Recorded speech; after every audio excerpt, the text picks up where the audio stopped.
Hello, welcome once again to Leto's Law. I'm Steve Leto. A while back, I did a video about those dual clutch transmissions in the Fords and how they were having problems. And it's gotten to the point where, among other things, a couple class actions were filed. A lot of lawsuits were filed by individuals, many by me, on behalf of clients of mine who bought the defective cars. And the dual clutch transmission is a nightmare. It's an absolute nightmare. They put it in two models of cars over a period of 3 or 4 years. And Ford, I'll admit I own a couple Ford vehicles right now, and I've driven a bunch of Fords in my life, and I actually like Ford Motor Company. I also like Mopars, obviously, but I like Ford as well. But Ford really screwed up on this one. And, I had a lot of people ask me, they say, Steve, why hasn't Ford done more about this? And I've said, well, there's a reason they don't do more, and that's legally, there's only so much they have to do. But they also note the statute of limitations will run out if people don't act fast enough. And when the statute runs out, then a lot of these cases will go away on their own. But here's the scary part. The Detroit Free Press did an article, a very, very investigative piece a couple weeks ago. And a lot of people sent it to me, and I read it because I used to deliver the Free Press. It's one of the papers I read regularly. They do a very good job, along with the Detroit News, of covering the automotive industry. And Phoebe Wall-Howard did an expose where she says that, among other things, Ford knew that the Focus and Fiesta models had flawed transmissions and sold them anyway. And she's going to make the argument that they knew about it before they started rolling off the assembly line. They knew about it. They were warned. Engineers knew. Lawyers knew. And somebody up there said, well, ship them. We'll worry about it later. So the car maker says it's not a safety problem if your car slips into neutral on the highway. And that, of course, addresses the issue. If the car is defective, why don't they recall it? Well, federal recalls are only required for a car that has a safety problem.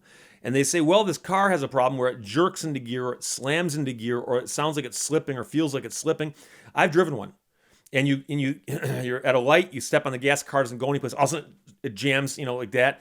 You'll see the tachometer jumping around because it's slipping. I mean, it's crazy. It's crazy. The car feels defective when it does this. So they say, well, it's not a safety issue. So Ford Motor Company knowingly launched 2 low-priced, fuel-efficient cars with defective transmissions and continued selling the troubled Focus and Fiesta despite thousands of complaints and an avalanche of repairs. This is according to the Free Press investigation. The cars, many of which randomly lose power on the freeways and have unexpectedly bolted into intersections, were put on sale in 2010, 2011 as the nation emerged from the Great Recession. About 1.5 million of these cars are out there now. And the automaker just pushed past company lawyers' early safety questions and also veteran development engineers' warnings that the cars weren't roadworthy. And they got this information from seeing internal emails from Ford Motor Company. Instead, the company kept trying to find a fix for the faulty transmission for 5 years while complaints and costs piled up. In the meanwhile, Ford officials prepared talking points for dealers to tell customers that the cars operated normally, when internal documents are peppered with safety concerns and descriptions of the defects. I've told you about this. I've had clients who bring their car in for work. They go, oh, we'll work on it. They reflash something and give it back to you. Bring it in the second time, they go, oh, well, we're going to replace some parts. They replace some parts. Bring it in the third time, they replace some more parts. Bring it in the fourth time, they go, oh, nothing wrong with it. I've also had clients tell me that they brought their vehicle in and the write-up person goes, your car's doing what? Oh, we've never heard of that before. And the customer will say, I brought it in a couple weeks ago, I was doing it then. No, really? That's news to us. Then they go sit in the waiting room and they see more people bringing in the exact same car. They go, excuse me, why are you here? Transmission. Why are you here? Transmission. Why are you here? Transmission. Meanwhile, the write-up person's telling every single one of them, what? We've never heard of this. As if they've got such short-term amnesia, they make the guy in Memento look like a mental genius who can remember everything. So, the automaker faces thousands of angry customers, including former loyalists who say they'll never buy another Ford. Hundreds of millions in repair costs, and litigation so serious the company this spring warned investors of the financial threat posed by defects in the DPS6 transmission. Apart from the legal risks, total quality-related spending for DPS6 could reach $3 billion. Read an internal report.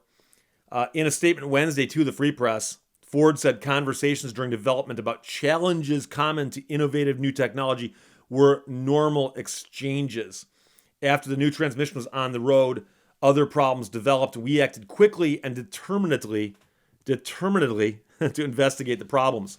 So they say they're doing everything they can, but the Free Press reviewed hundreds of pages of internal documents, emails, and court filings, and they saw where Ford engineers and managers discussed concerns and sought to control the damage from the dual clutch transmission.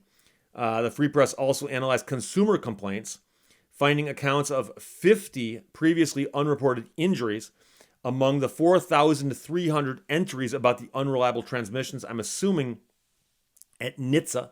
No deaths are publicly known to have been linked to the defect, though. Ford's position has consistently been that if the car slips out of gear while people are driving, they can coast to the side of the road, and therefore the cars don't pose a safety risk. Others, of course, say the cars are dangerous, including thousands of vehicle owners, a leading consumer safety advocate, and a longtime Ford quality engineer who spoke to the Free Press anonymously. Federal regulators in 2014 conferred with Ford and declined to launch a formal investigation or to order a recall. A high-level confidential analysis by Ford in 2012 acknowledged rushing the cars to production, taking shortcuts to save money, and apparently compromising quality protocols instituted with fanfare by then CEO Alan Mulally. That review, obtained by the Free Press, also said the transmissions would be phased out and a different technology used going forward, but that didn't happen. The Focus went out of production after the 2018 model year, and the 2019 Fiesta will be the last of its ilk. By the time of the 2012 review, which was labeled Lessons Learned, Ford had sold more than 500,000 of the cars. And systems testing engineer Tom Ham wrote, "There is no fix at this time. We have a task force working on the issue, but they haven't identified any fixes at this time."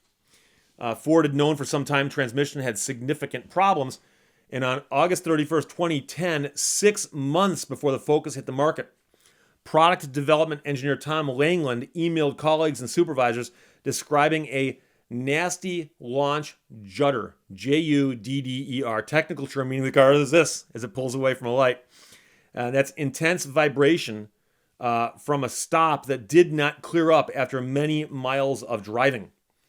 And he also wrote, "We also cannot achieve a drivable calibration that will get us to production. The clutch torque delivery must be improved." The next February, a month before the Focus went to dealers, Craig Renneker, then acting director of transmission and driveline engineering, emailed Richard Boniface, a customer service manager at the Michigan Assembly Plant in Wayne, and said the 2012 Ford Focus vehicles equipped with a DPS6 transmission may experience a shudder shake on startup or when slowing to a stop. Ship the vehicles to dealers with a level of shudder we currently have and continue our efforts toward a permanent resolution ASAP. That's just my opinion, and it's not a popular one. Yeah, and it didn't get more popular. Ford did ship the cars, and then the complaints started rolling in, and the Free Press interviewed a lot of these people who described their experiences, and many of them are just similar complaints that the vehicle does these things. It shakes, it shudders, it slips out of gear, it slams into gear, it shifts harshly, as we say. And then meanwhile, the dealerships go, either we don't know what's wrong with it, or we can't fix it, or there's nothing wrong with it. Armstrong's repeated repairs, Armstrong being a client, are a common experience. Ford's internal 2016 DPS6 update, marked secret on each page, notes that 350,000 of the cars have already reached 3 or more repairs in the U.S. And that 3 or more repairs is the magic threshold. That means that if that happened in the right time frame in most states, it would qualify as a lemon, meaning that Ford could face having to buy those cars back.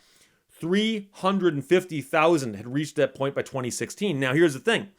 If a 2011 car was sold in 2010, the fact that it hit that point 6 years later or 5 years later means it's not going to qualify as a lemon in most states either. And that's what Ford is doing. They're running out the clock on this. So legal filings representing current and former owners claim that these cars were prone to shuddering, slipping, bucking, jerking, hesitation while changing gears, premature internal wear, delays in downshifting, and in some cases, sudden or delayed acceleration. Many owners have complained to NHTSA, pleading with regulators to recall the cars. And Ford has conducted customer service programs for updates and replacement parts and has extended the warranty on the transmissions. So if you've got one, you might get a longer warranty, but there's no fix. So there's that. By late 2016, Ford documents show technical fixes to the control module and clutch are in production and available for both vehicle assembly and service.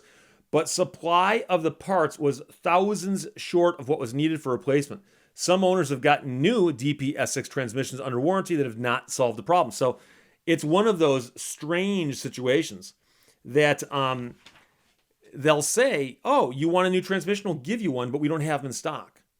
And then when you get one, guess what? It's the same as the old one. So documents show that Ford lawyers told engineers in 2008 they were worried about the safety of the dual clutch technology because they had seen problems encountered by Volkswagen in Europe using a similar transmission. And you have to understand, as this is true with many things in America and the American automobile industry these days, the transmission was not actually built in-house by Ford Motor Company. There was a outside company called Getrag, and I might be pronouncing it wrong. I believe it's German. And I actually looked up on the internet, how do you pronounce this? There's entire debates on it. And I am a stickler for name pronunciation. So Porsche is a two-syllable word. Porsche was a family name.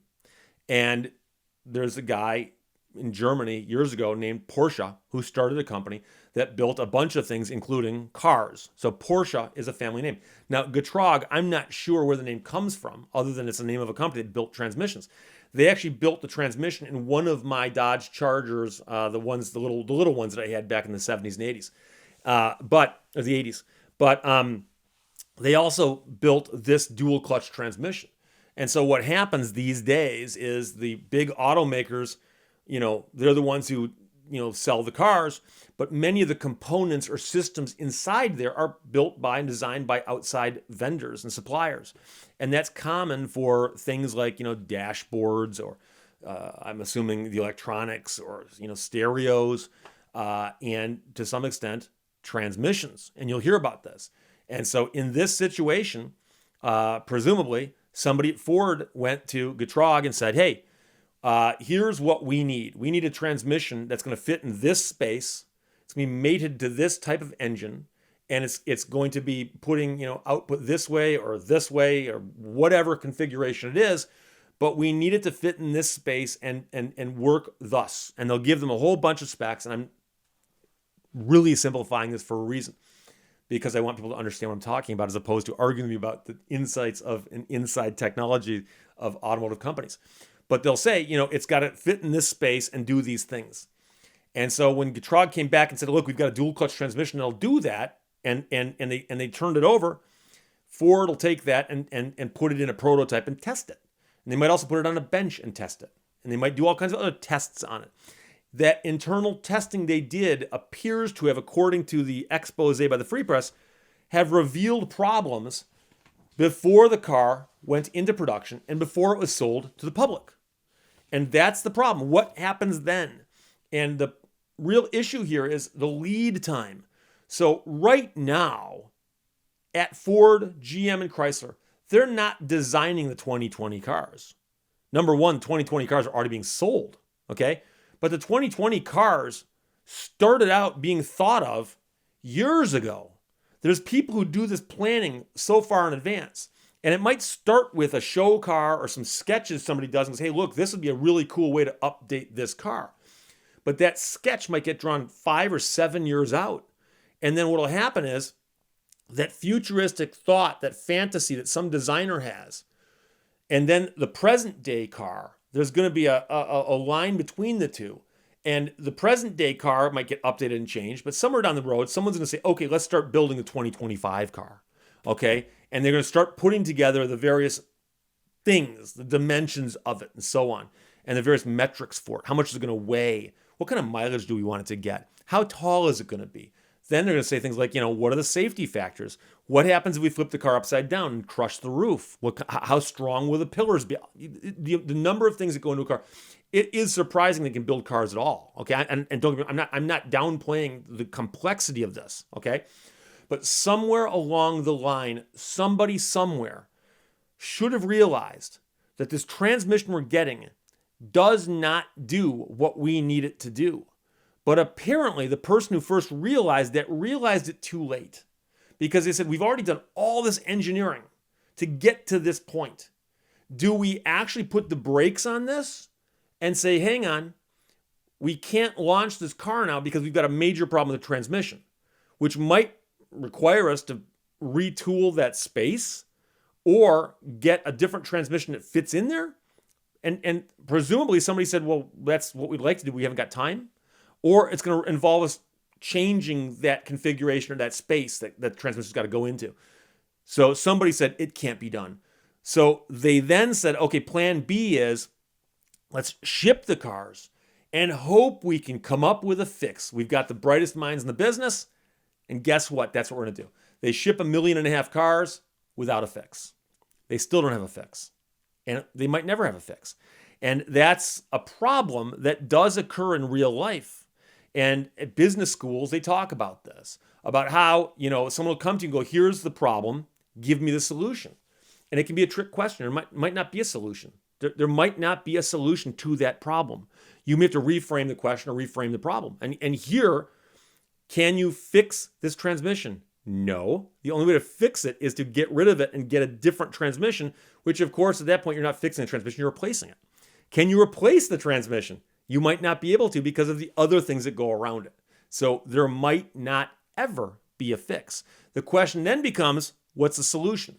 Well, the solution is there's a whole bunch of lawsuits going on out there. I got a bunch of them bought back for my clients. Depends on if you bought it new or used. Depends on when the problems occurred and so on. But again, this is a situation where the laws might not give the best remedy possible because the laws don't anticipate that a car company might build 1.5 million cars, sell them to the public.